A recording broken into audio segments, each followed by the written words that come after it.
Good evening. My name is Tom Robertson, and I'm on the board here at Town Hall Seattle. On behalf of our whole team, our partners tonight at the Housing Development Consortium of Seattle-King County, and our friends at Third Place Books, it's my pleasure to welcome you to tonight's presentation of Gene Slater with Jay Rich. As we get underway, I would like to acknowledge that Town Hall stands on the unceded traditional territory of the Coast Salish people, particularly the Duwamish. We thank them for our continuing use of the natural resources of their ancestral homeland. Thank you all for coming home with us again to the Great Hall or for tuning in online. Town Hall's current COVID-19 building policies are dedicated to the safety of our speakers, performers, staff, and audience. And so we thank all of you who have joined us here in the building for masking, for providing proof of vaccination, and for complying with other policies designed to keep us all safe.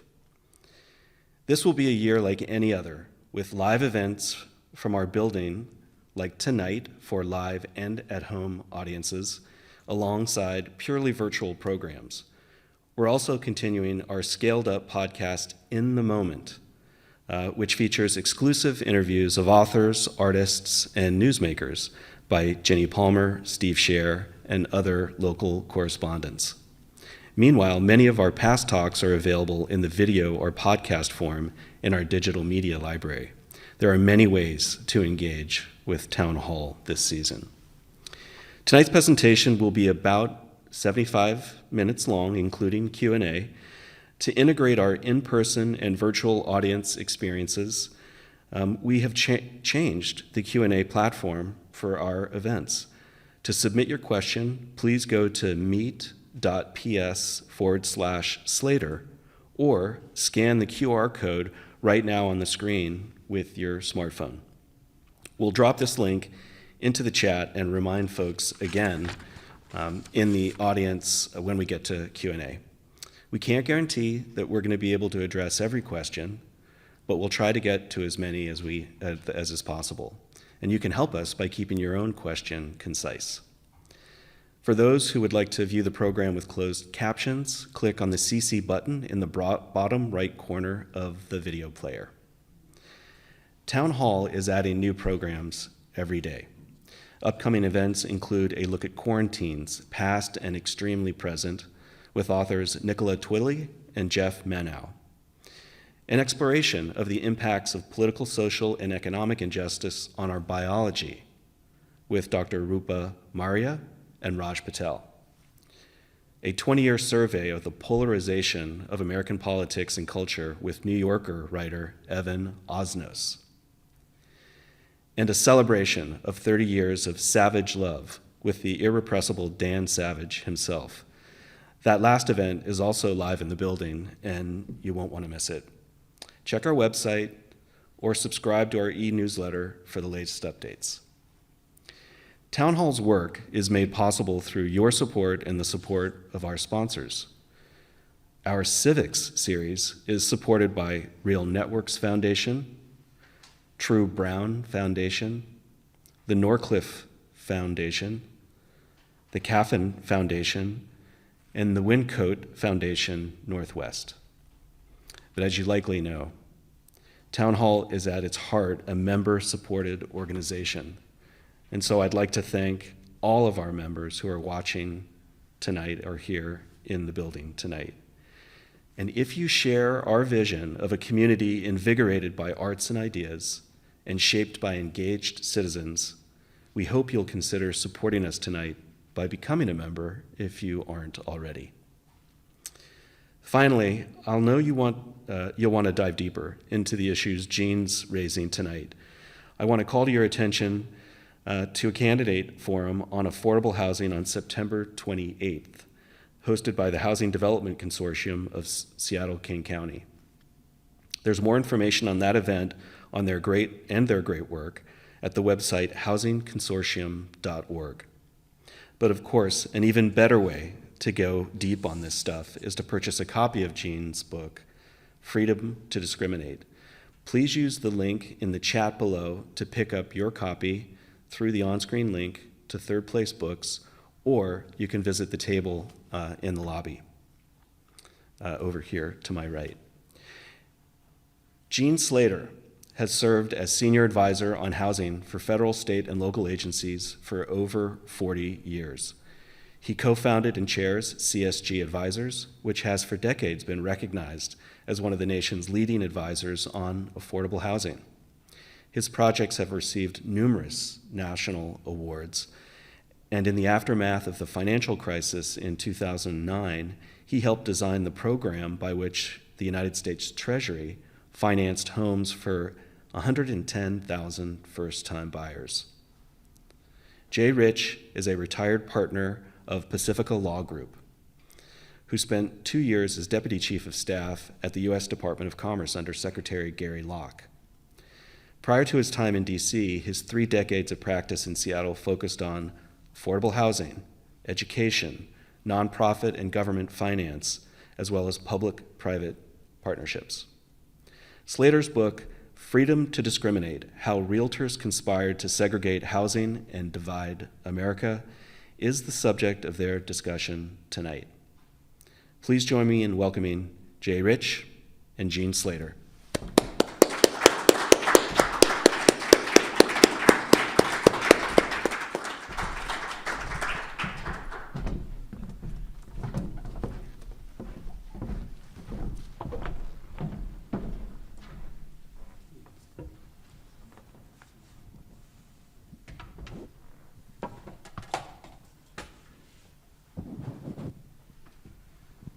These work? I hope so.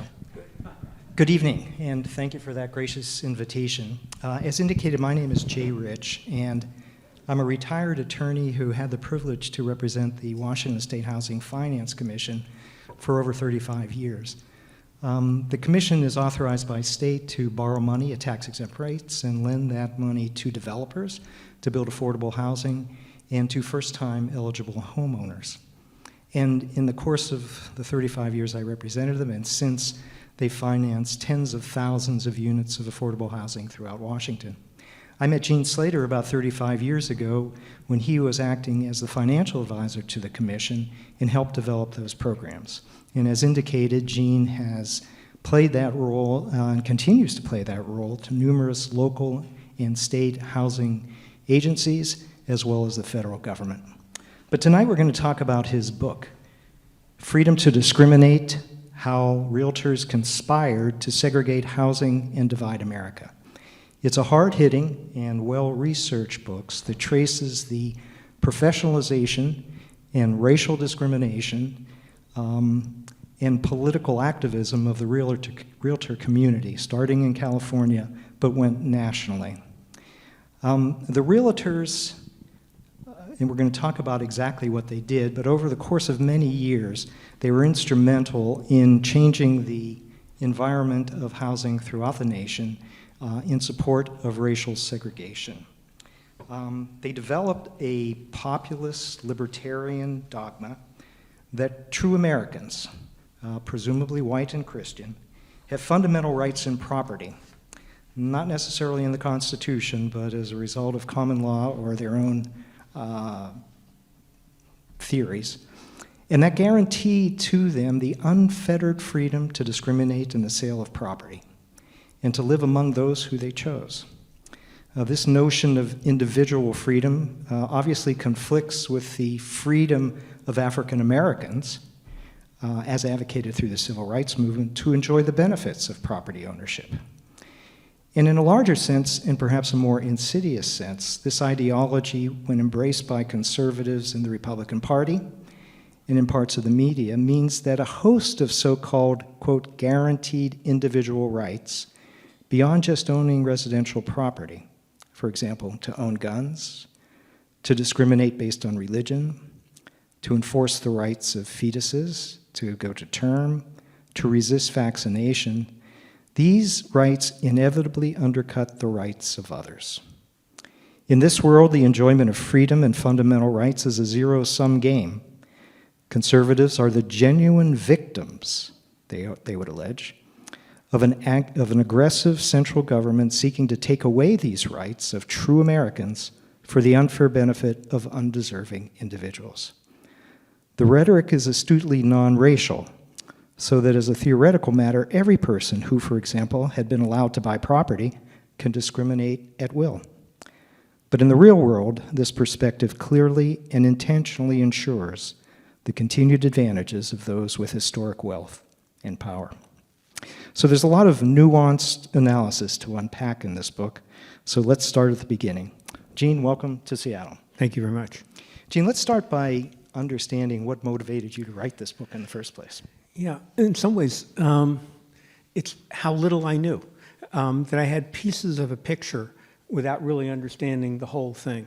And this comes in two dimensions. And the book really, and what we're going to talk about tonight, links these two dimensions, which is the history of residential segregation and the creation of this conservative idea of freedom, both of which were invented by the Realtors. The Realtors, local real estate boards, formed national associations, they organized the real estate industry.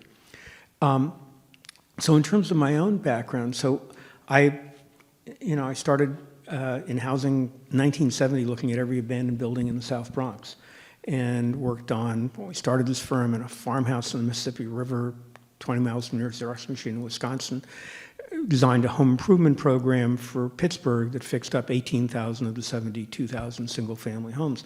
And I worked on those kinds of programs in many places, including Seattle in the early 80s, and worked with Realtors in South Central Los Angeles, worked on mixed income housing, worked on sort of all kinds of housing. But one of the things I learned as I studied the story was that everybody in this affordable housing industry is sort of dealing with the consequences and the aftermath of segregation and disinvestment.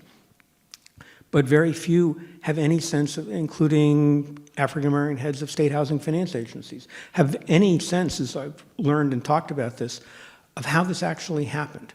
So that was one part of it. And the second was, I was in a graduate human rights seminar at Stanford, where one of the questions I started asking was, why is it that every extension of civil rights is viewed by conservatives as a violation of American freedom, of individual freedom? How did that start? Where did that come from? I knew the Realtors had used some of this rhetoric in the 60s, but I didn't understand what about it made it so powerful, where it came from, or where it came from in the history of defending segregation. So it was really, in many ways, what I'm describing is the story I learned and the surprises I learned by putting these two pieces together, because I think when you see them together, you illuminate these two fundamental features of modern America that seem so basic. They're like the Great Plains, right? That we have black and white neighborhoods, and they're all, half Americans view freedom as meaning, what we hear on the news tonight. And so when you start seeing how they're connected, you start seeing these fundamental divides in the country driven by the same idea. And that's what interested me about this. So let's start back at the beginning. Take me back to the beginning of the 20th century. What did housing patterns look like in California and elsewhere in the country? One of the myths that Realtors used in promoting segregation was that segregation was natural and normal and historic, that it had always been this way. That's not the case. When you go back to the beginning of the 1900s, everywhere in the country, cities were not segregated. People lived where they could afford. If you were poor, you lived in poor areas, but those were dispersed and mixed as well, racially mixed as well. And if you go to places, border cities like Washington, St. Louis, Louisville, Baltimore, hundreds of blocks were racially mixed in those cities. In 1904 in Los Angeles, I tell the story through Los Angeles because Los Angeles and California, because they became the largest real estate board in the country, wound up with half the Realtors, shaped so much of the national politics, and was the place where this ideology was really brought to fruition and influenced Ronald Reagan. But anyway, in Los Angeles in 1904, a black real estate agent proudly, talked about how proud blacks were, that they lived in many of the best neighborhoods of the city. They had chosen not to segregate themselves. They had many of the best services and infrastructure. And yet, by 1917, another African American in that city, 13 years later, so not a long time later, said, "We've been encircled by walls, invisible walls. The whites surrounded us and made it impossible to go beyond these walls." something dramatic had changed. And this changed before, most of the stories you hear about segregation is, African Americans coming in the Great Migration to Chicago in during World War I or to Detroit, and resistance. It began earlier than that. And it began at the beginning of the 1900s and transformed first Los Angeles more than anywhere else, and then the country. And that's sort of the story that I'll sort of walk through. So what's interesting is segregation didn't begin as a vast plan or a scheme, or this is how we're going to organize ourselves, or people have to live in particular, are going to be confined to particular neighborhoods. It began rather as a solution to a classic real estate problem, which was a problem of land development. In the early 1900s, there was no zoning. And so when people built subdivisions, and you didn't buy homes in a whole subdivision, there was a subdivider who divided it all up and often put out just paper streets, some of which got built in Los Angeles. In this era, ultimately there would be lots for 7 million lots and 1 million, for a population of 1 million by 20 years from later. So making a subdivision was like the easiest thing in the world in some ways. Nobody knew what they were getting.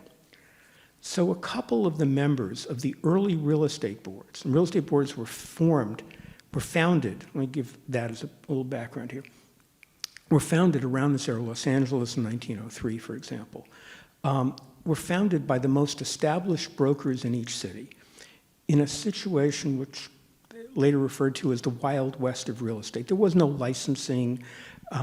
People, tried to sell real estate on street corners. They'd go up and solicit you. They'd try and cut a deal. I'll offer you half the price, or I'll sell on a net basis, which means the lower the price you agree to sell at, the fatter my commission. And so real estate people were known as shysters. And here were these most established brokers, very often socially elite people with yachts and racing horses in Los Angeles, decided to try and change that. They would organize themselves in real estate boards that consisted of just a few dozen of the 2,000 people working in real estate in Los Angeles. They would get state licensing. They would put out of business people who violated these rules, and they would dominate the business by creating the multiple listing service, which they thought of real estate boards like a stock exchange, where everybody would have, everybody had a copy of the same certificates as to the property, and they would share them. This dominated the industry and let them double commissions from like 3% to 5% or 6%. So they controlled 80% of sales. So that's who real estate boards were. And they later trademarked themselves as realtors. So a couple of the most dynamic of these people, one guy in Berkeley, Duncan McDuffie, and one in Kansas City, J.C. Nichols, both at around the same time, around 1905, just as these boards were being formed, decided that their approach to subdivisions would be the exact opposite. In the same way that real estate boards were trying to establish trust if you dealt with them, they would establish trust in their subdivisions. And what they would do is they were going to create the highest end subdivisions in the country, using the Olmsted brothers who designed Central Park for landscaping, creating curved streets, and but their concern was they're going to spend a lot of money on infrastructure and buying all this land. Well, that means they have to know what's going to happen when they sell the last lots to make their money 5 years from now or 7 years from now. This is a fundamental problem. You have no zoning.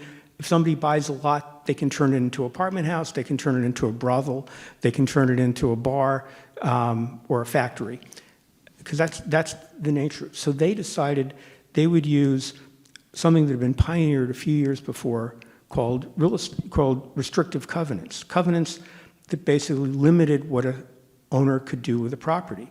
And the first of these covenants, the ones that had been done before McDuffie and Nichols, they said you can't build a house, you have to build a house at least this size, you have to keep the street trees. They added to this one other covenant, which was nobody can ever live on this property, or for the next 30 years can live on this property, other than a servant who's not Caucasian. And this cost these developers nothing. And it was a marketing tool. It was a way of saying, here's social class. For example, in the Bay Area, they're building the highest end, the most expensive house lots in the Bay Area. Relatively few of the small number of African Americans or Japanese Americans at the time could possibly have afforded this. It wasn't about race per se, necessarily, but it was about social cachet. This idea took off. At first, they found it hard to convince people.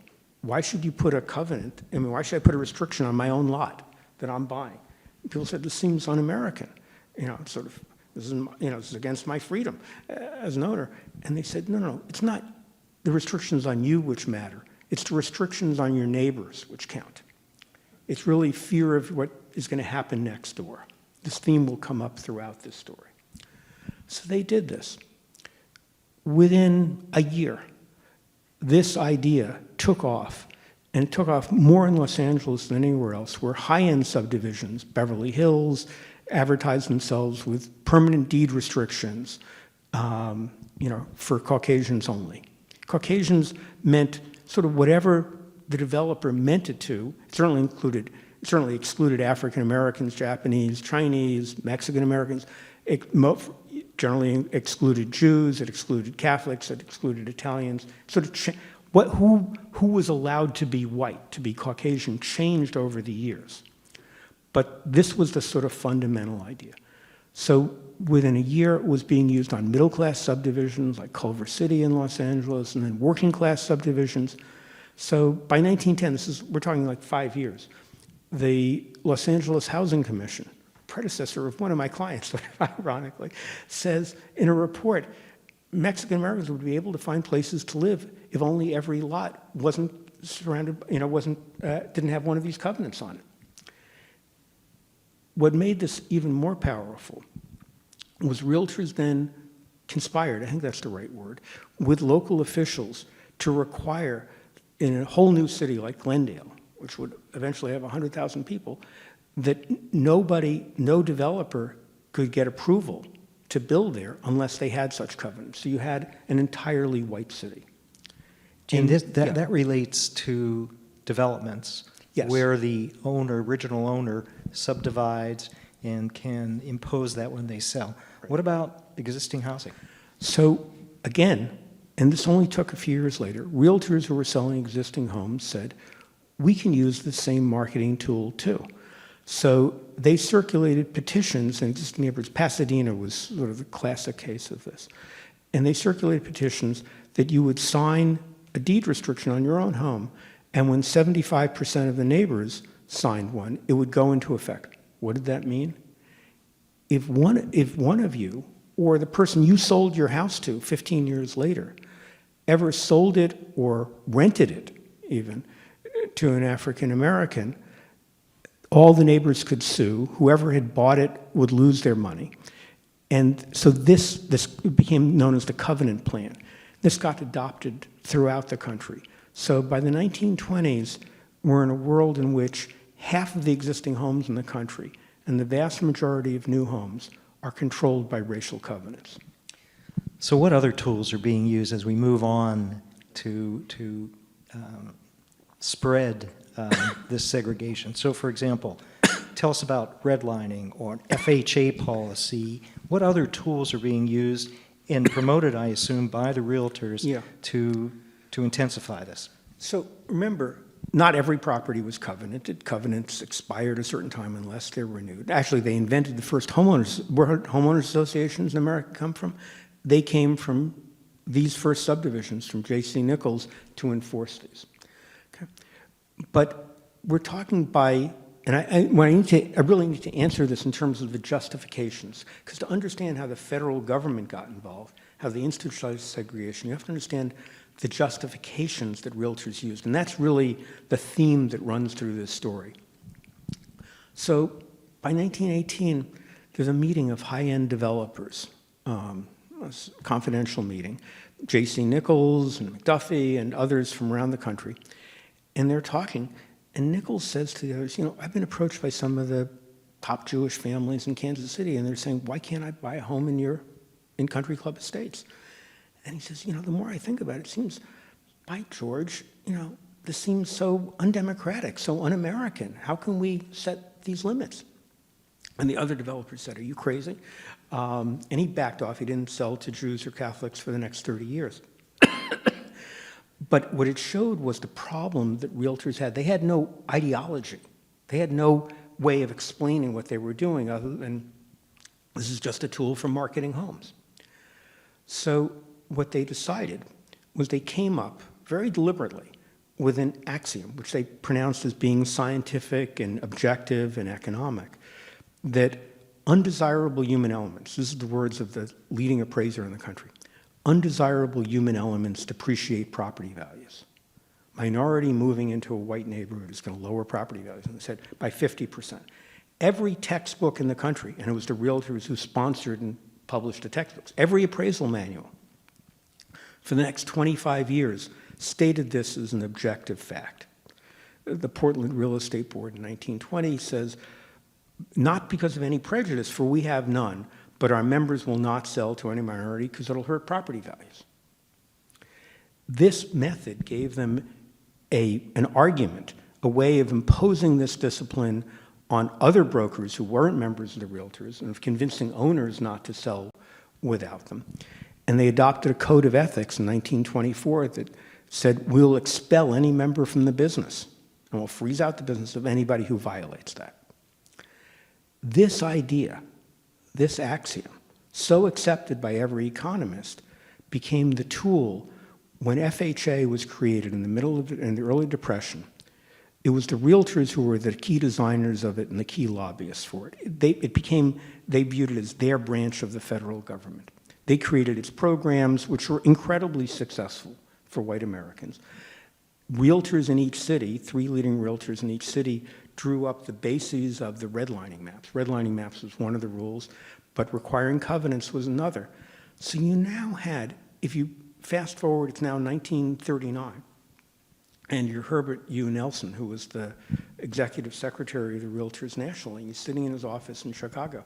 You have a system which is almost perfectly designed. You have racial covenants in so many places. You have racial steering. You have the realtors created.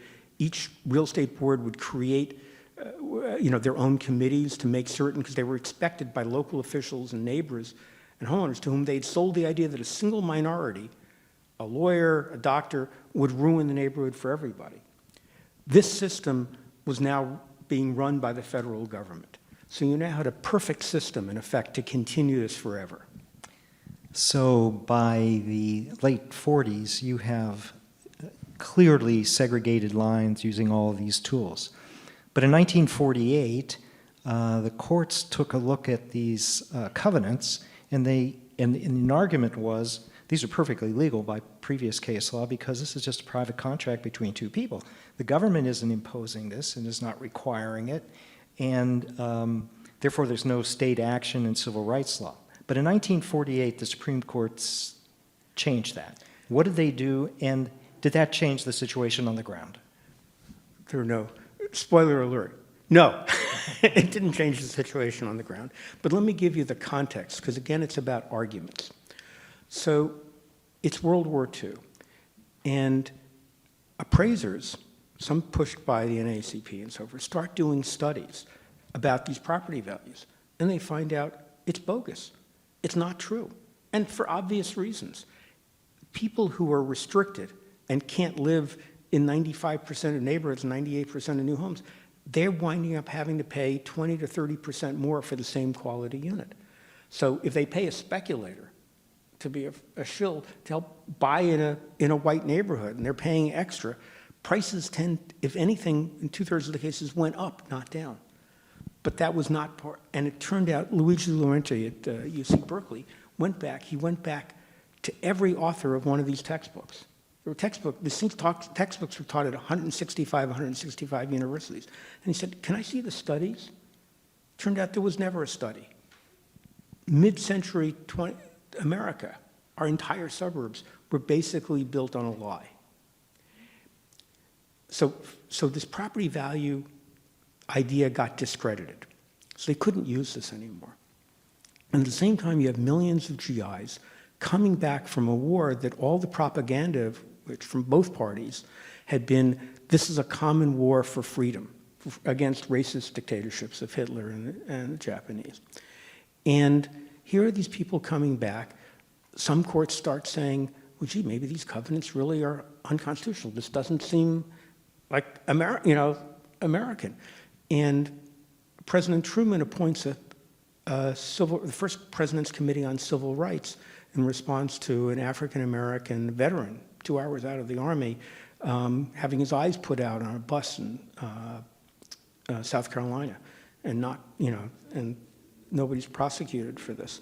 And he creates a President's Committee to figure out what to do about civil rights. He's fearing the KKK is going to come back like it did after World War I. And this President's Committee says the biggest threat to American freedom is segregation. To the promise of American freedom, freedom meaning freedom for everybody, shared freedom. And they say it's the first recommendation, 2 recommendations, key recommendations that Truman can do himself. One is desegregate the armed forces, and the other is intervene in the case the NAACP is bringing against racial covenants in the Supreme Court. Supreme Court unanimously have to say only 6 members, because 3 of them recused themselves, presumably because they had racial covenants on their own home. The Supreme Court says, for a court, it's one thing to have a private contract, but for the court to enforce racial covenants, that's government action. That violates the 14th Amendment. How do realtors respond? So you have to understand they've built up an entire system and a set of business practices and expectations among their clients as to this is what they're going to manage for them. So the Los Angeles board drafts a U.S. constitutional amendment to overturn the 14th Amendment. And they approve it, and the California Realtors Association. And it would basically create apartheid. This is 1948, the same year apartheid was created in South Africa. Their lawyers say to them, you know what, you don't need to do this. This is unnecessary, it's provocative. You can do the same thing quietly. You can do it by racial steering, by simply making certain that nobody can work in real estate who does this. They use all sorts of methods, and if you just take the entire, from 1948 to 1960 as a single thing, this method is so effective, it intensifies segregation. In the entire decade, in the San Fernando Valley, 750,000 people, all the white areas, the Fair Housing Council there learns of 1 black family that could buy a house. So you're saying racial steering, meaning that the realtors will do what? Steer? If you're a black family and you come in looking for a house, they'll say, oh, that sign you saw, that was just sold.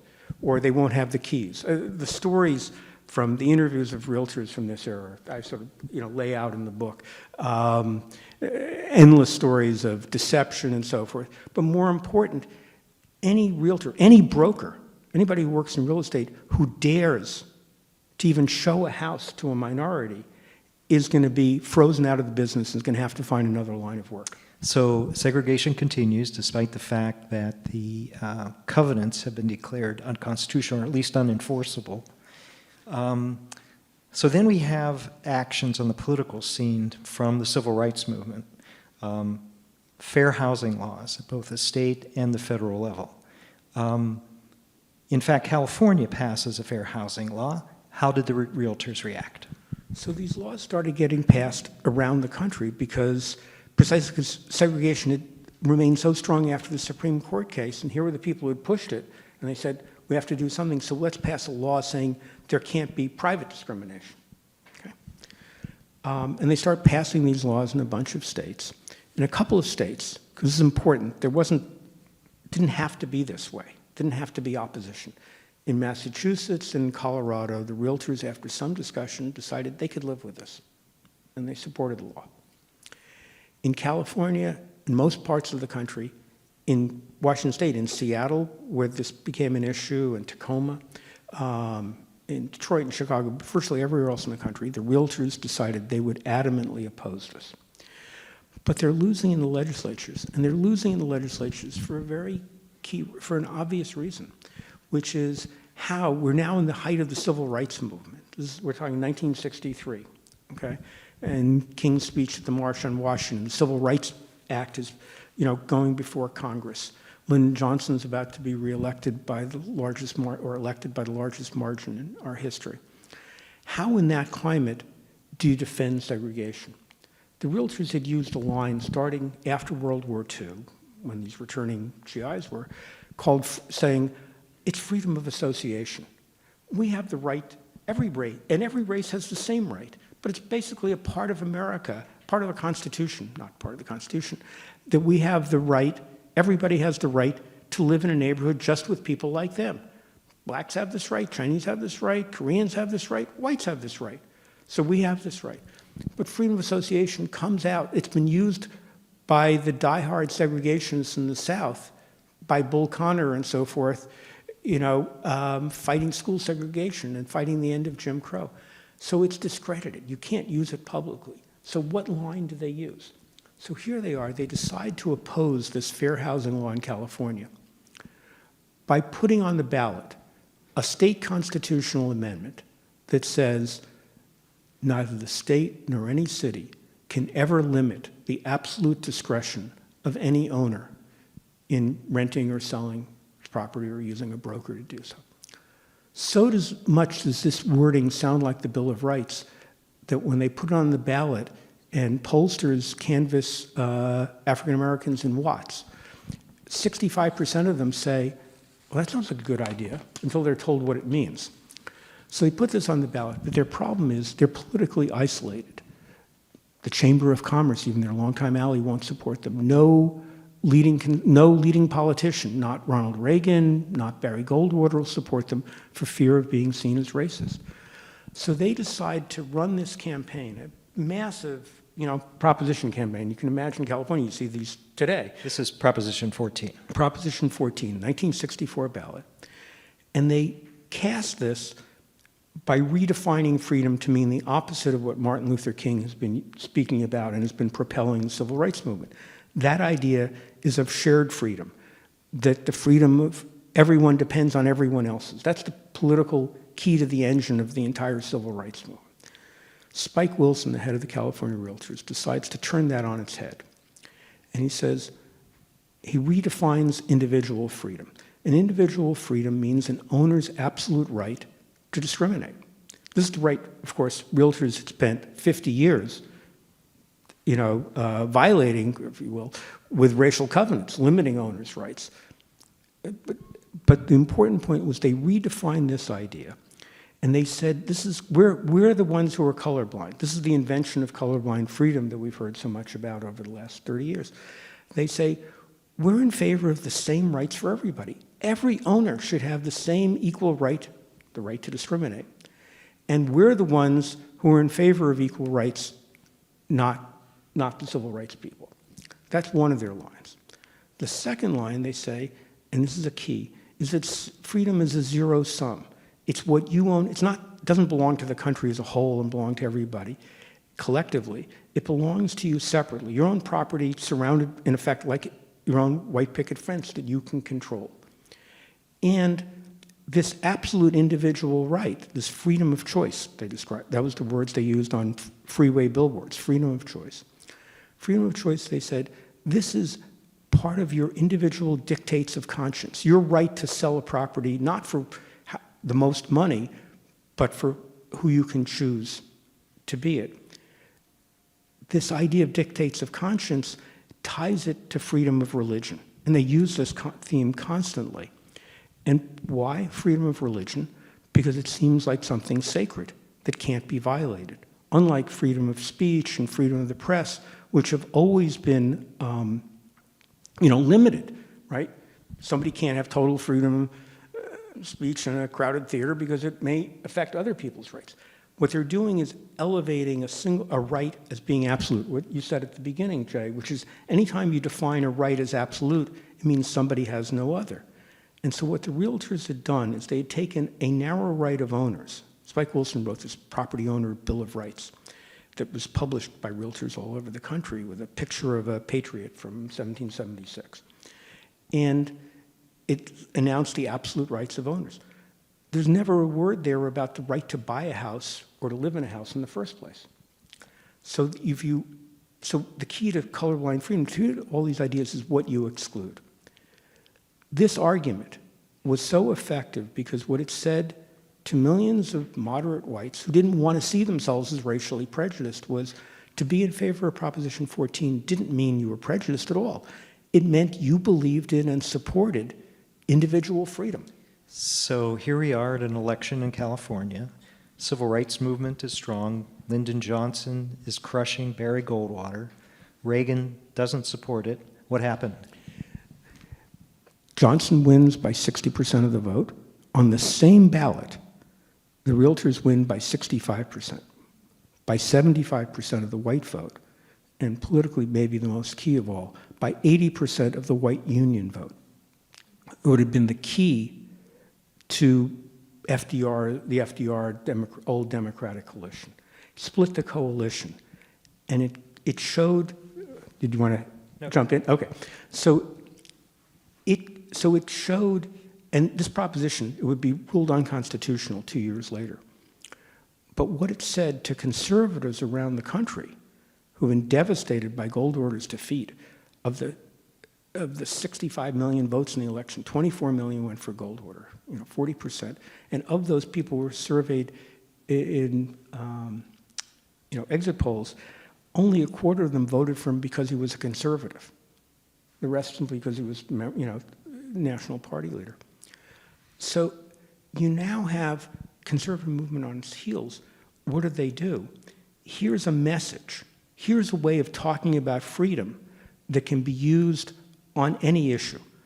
When it's declared unconstitutional, the moment it's declared unconstitutional, Ronald Reagan, who's running for governor of California, dips his feet in the water and says, this is these justices of the court who are violating the popular will. And then he starts adopting the Realtors' language, saying if an individual wants to discriminate against a Negro or others in selling or renting his house, it's his right to do so.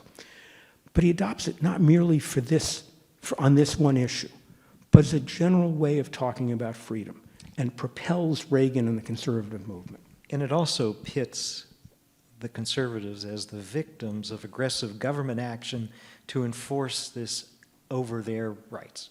Right.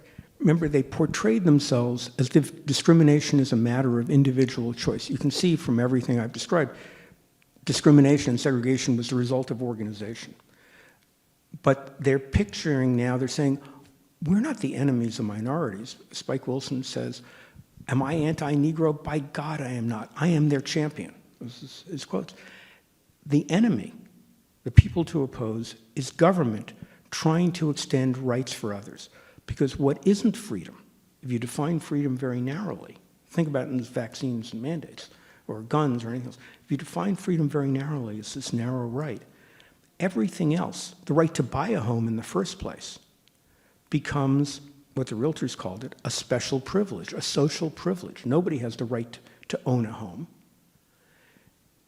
And this notion, and this is special privileges for special groups. So you can hear much of the rhetoric we're hearing now. Why did this become so successful? I think this is really the key. Why has this reshaped the country for the last 50 years, this idea? I think there are three reasons. One is, at the time conservatives were divided between libertarians and social conservatives, school prayer and so forth, and traditions. Here was a use of libertarian language, the language of absolute individual freedom, as a way to enforce community tradition, community conformity, the exact opposite of libertarianism. But it used this idea, and this rhetoric perfectly united the conservative movement on every issue. This idea of absolute freedom for a single narrow right could be used on every issue.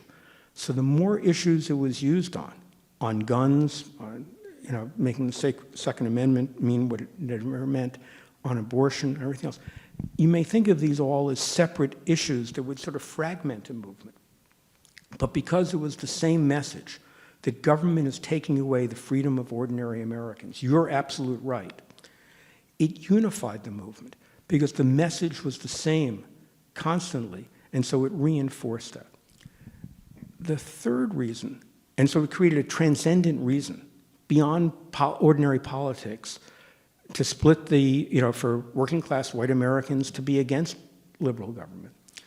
And the third reason, and this is sort of the one that really brings us to today, is it created a new ideology for what was a new Republican Party. The Republican Party in 1964, 80% of the congressmen voted for the Civil Rights Act and then for the Voting Rights Act. And they were seen as really no different by this era from Democrats. The idea of a Republican Party, what became today's Republican Party, was born by Charles Wallace Collins, who was a Southern banking lawyer and a racist. In 1947, when Truman's committee got appointed, he could see the handwriting on the wall. He said the National Democratic Party and the National Republican Party, they're going to compete for the votes of African Americans in big cities. The only way to preserve Jim Crow is for Southern Democrats to leave the National Democratic Party and create an alliance with those Northern Republicans who will join them in a common alliance with two messages: restrict the federal government from regulating business and from regulating civil rights. This led to the Dixiecrat Rebellion in 1948, when Strom Thurmond ran outside the Democratic Party. But in 1964, after Goldwater won 5 southern states, when Strom Thurmond joined the Republican Party, such a party was now possible. This was a new idea, a national conservative party, something that didn't exist. But it needed an ideology that could work both in the North and in the South. The Realtors had been forced, because they're working in California, in a liberal moderate state, to use language of colorblind freedom that could work anywhere. If it could work in California, they could win elections anywhere. So it created an idea, together with this notion of uniting the conservative movement, that could shift the country to the right for the next 50 years. Before we go too far and talk about vaccines, I want to get back to housing for a second. So here we are with a populist notion, a libertarian notion that actually supports segregation in a way. We've got it on the ground, even though a lot of the legal issues are going against it. What's the future for desegregating our communities?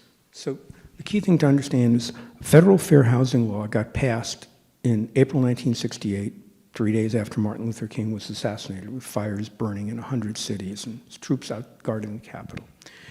It was like the final victory of the civil rights movement. But it was a victory that was shadowed by Proposition 14, because every congressman knew from this California vote how popular the Realtors argument had been, the one they kept trying to make around the country. So the law was weakened. It had no administrative enforcement mechanism. It was largely unfunded. And it's remained weak ever since.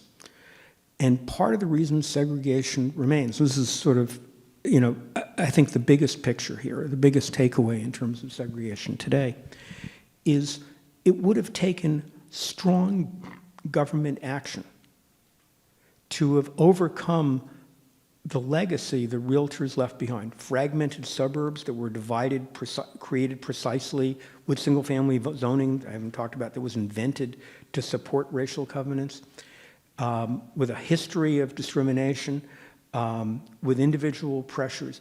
All these things were created. It would have taken strong government action to reverse that. But at every point along the way, efforts to do so have been attacked by using this language of freedom. When fair housing law has a mandate to affirmatively further fair housing, the government programs should go to communities, they should be assessed on whether they're supporting integration. When George Romney, Nixon's Secretary of Housing, sort of took this seriously in 1970, Lincoln quashed this by saying segregation is the result of individual choice of majority and minority individuals, the Realtors language.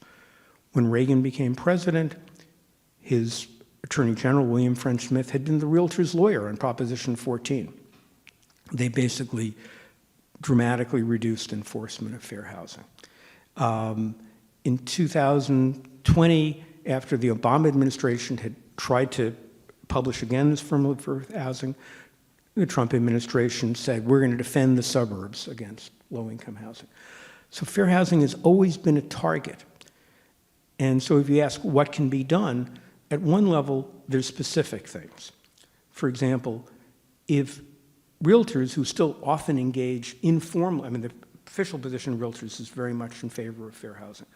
But in every study, you see it individual real estate agents, appraisers, lenders turning down African Americans for loans at twice the rate of whites with the same credit scores. There's individual discrimination. If the penalties for that was you lose your license, and you lose your license as a federal regulated institution, that would make a difference at the individual level. But at this broader level, dealing with zoning and dealing with communities, it's this issue, it's the power of this idea of freedom and its power in our politics and what it's led to that makes it so hard. So I'd like to open it up to some questions. I have some more if we don't have enough, but there's a very good question floating around, and that is, can you address segregation with respect to multifamily housing, and especially how that relates to zoning and probably packing in into smaller areas multifamily housing, and I guess raising the cost as a result?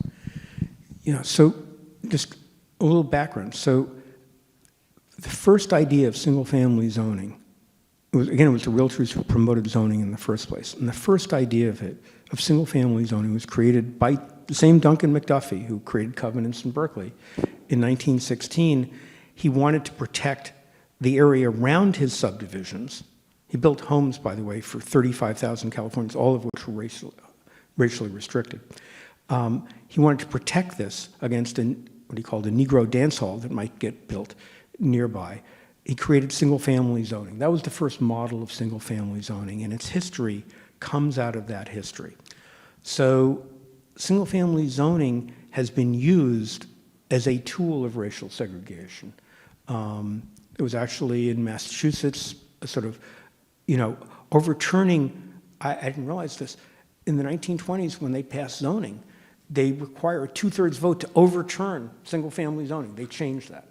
So there's a big battle going on about that. And to give you a flavor of how this idea of freedom affects us, in 2015, Mario Rubio and other Republicans introduced a bill that would basically say to end this mandate under fair housing and say there's a freedom of community choice, a freedom to zone. So freedom meaning the right to exclude. So this is an ongoing battle at every level of our government. And multifamily? Well, that's what a multifamily is about, being able to have something other than single-family zoning. I think it's interesting, I don't know if you're aware of it, but there is a relatively hot political issue in Seattle because of our need for additional housing, primarily multifamily, and we're zoned, a high percentage of Seattle is single family, and a real issue of whether we should push back on that to change it. And you could argue that it has racial overtones, for sure. It probably was developed out of that. But now it's about mixed income and providing housing, given our housing crisis. I mean, there are lots of issues here. We're dealing with an affordability crisis.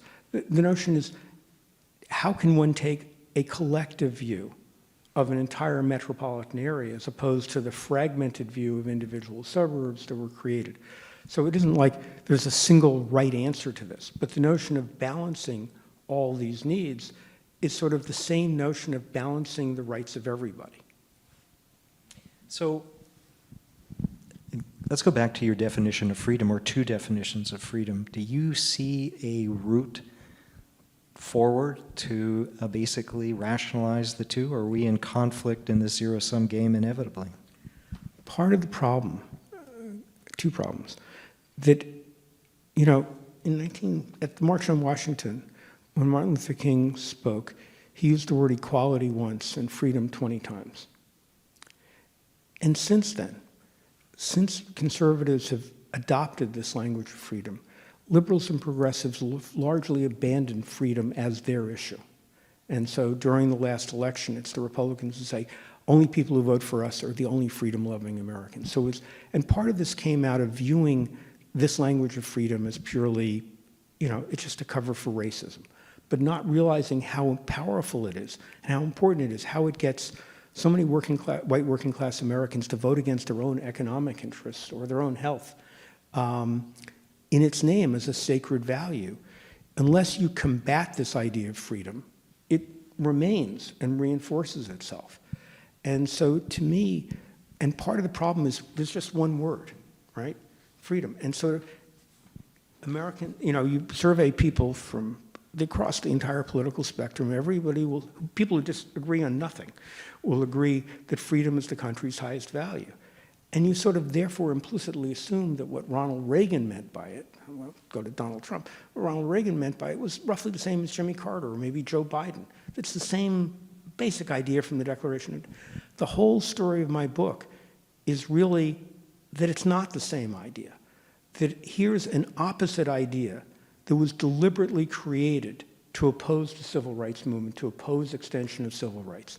And so we're dealing with what Lincoln called during the Civil War, two mutually incompatible ideas of freedom. And to me, the first step in dealing with that is to call these by opposite names.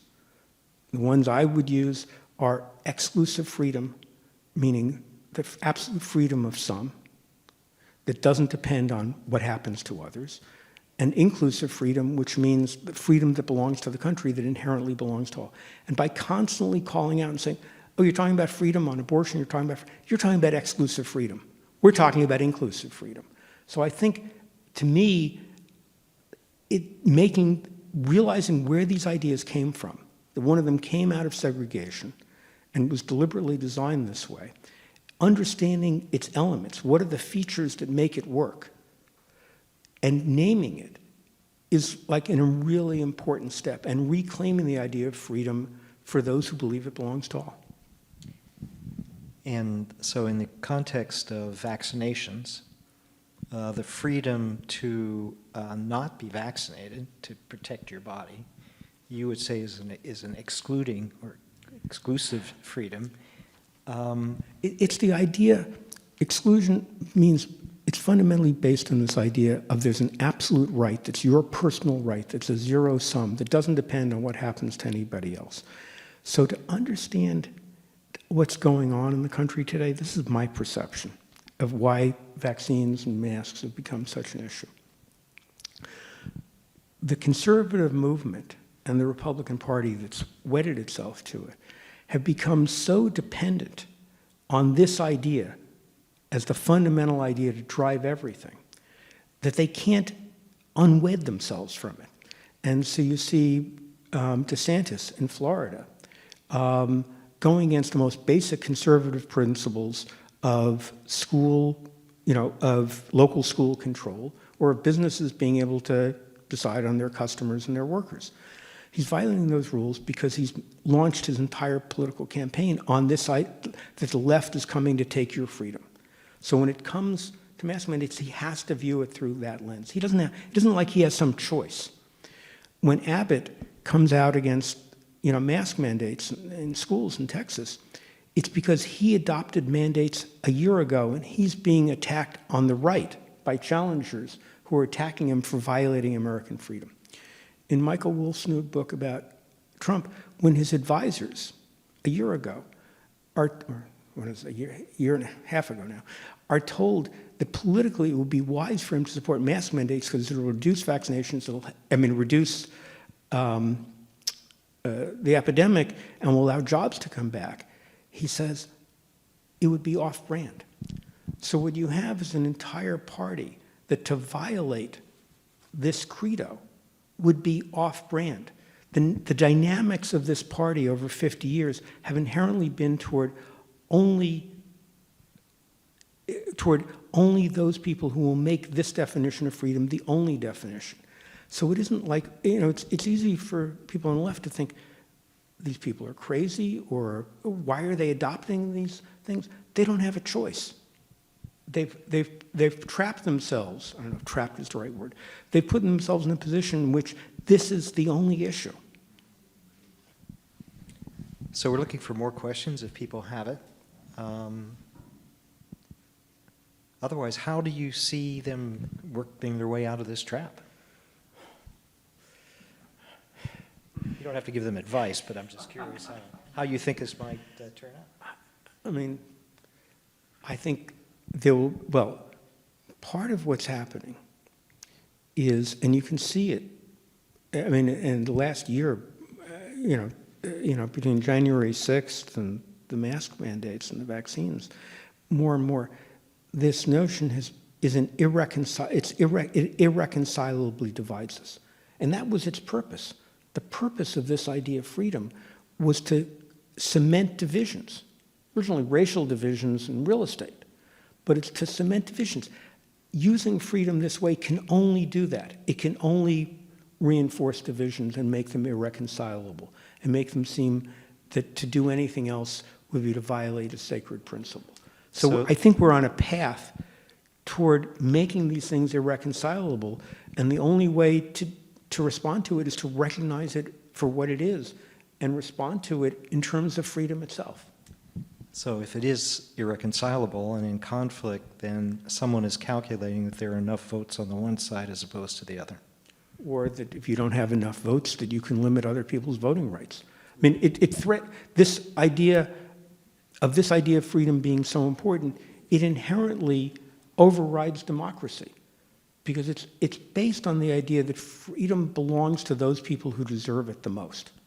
For the Realtors, it was the people who happened to own houses at that time, who by definition, since the Realtors kept blacks from buying houses, were only white people. But it's the idea that freedom really belongs to some people, that they deserve it. And that's what it's the issue. Yeah. There's a really wonderful question out there. You have laid a lot of culpability on Realtors. I'd say that's an understatement. How have they received your book? Well, I haven't heard. I did get photo. No. Well, first of all, look, in 1968, after the Fair Housing Act was passed and after another Supreme Court case, the Realtors announced in their publication, they gave advice to all their members. They said,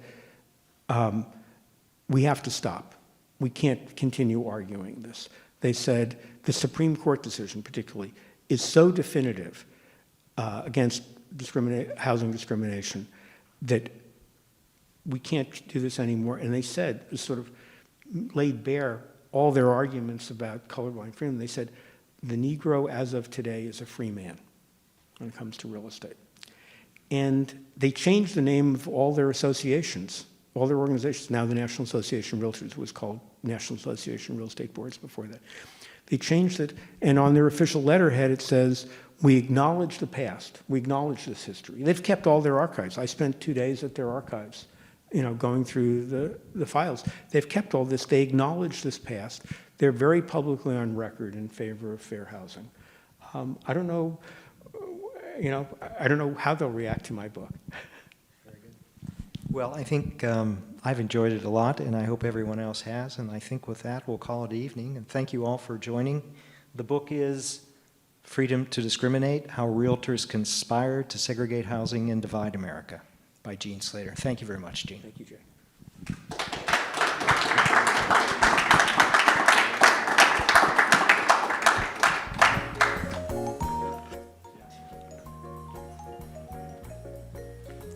Lights are so